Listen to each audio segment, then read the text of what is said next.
Isis, the eternal goddess who weaved magic across empires.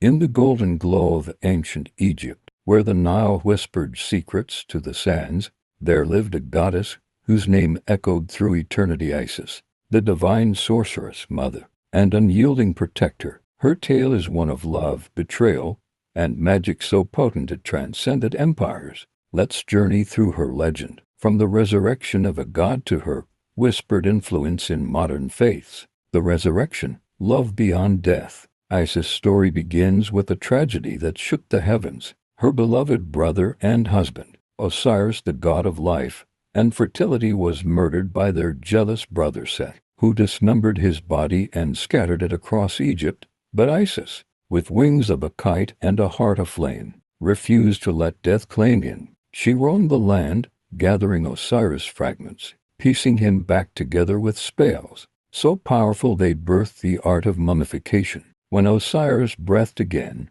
though bound to the underworld, their union conceived Horus, the falcon-headed heir destined to reclaim Egypt's throne. From that moment, Isis became the symbol of undying love, a wife who defied death itself, mother of gods, protector of pharaohs. As Horus grew, Isis shielded him from Set's venomous schemes. She hid him in the Delta's marshes, where scorpions stood guard, and her magic turned reeds into fortresses. When a venomous serpent struck Horus, Isis threatened to halt the sun itself unless Ra, the sun god, shared his secret name to heal her son. Her cunning saved Horus, securing his destiny as Egypt's divine king. Every pharaoh henceforth was hailed as son of Isis, her nurturing image etched into temple walls, breastfeeding rulers to symbolize their divine right. Even Cleopatra VII, Egypt's last queen, donned Isis' mantle, declaring herself the goddess incarnate,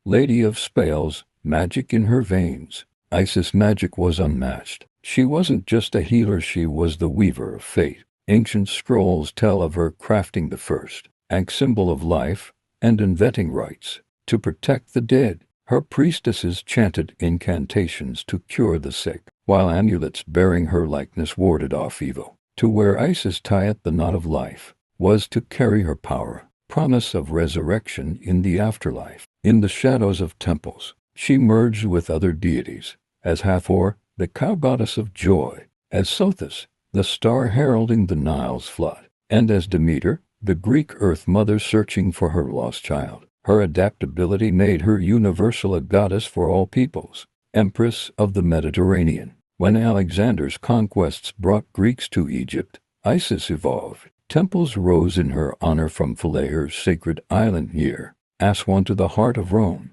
Sailors prayed to Isis Pelagia, protector of ships, while philosophers hailed her as the cosmic mother, uniting all gods under her veil. The festival of the Navigium Isidis saw her statue paraded through Roman streets, roses strewn in her wake. Even as Christianity dawned, her influence lingered. Early Christians quietly wove her imagery into Marian devotion, echoing Isis' role as the sorrowful mother holding her divine child. The last temple, Philae's whisper, on Philae Island, her final sanctuary, stood defiant. Long after Egypt fell to Rome, pilgrims, Greek, Nubian, Roman, flocked to her temple, where priests performed nightly rites for Osiris. Though floods from the Aswan Dam now submerged Philae, UNESCO moved its columns to Agilki Island, where her hymns still echo. Isis, Lady of Heaven, whose light fills the world, protectress of the living, guide of the dead, your magic never dies.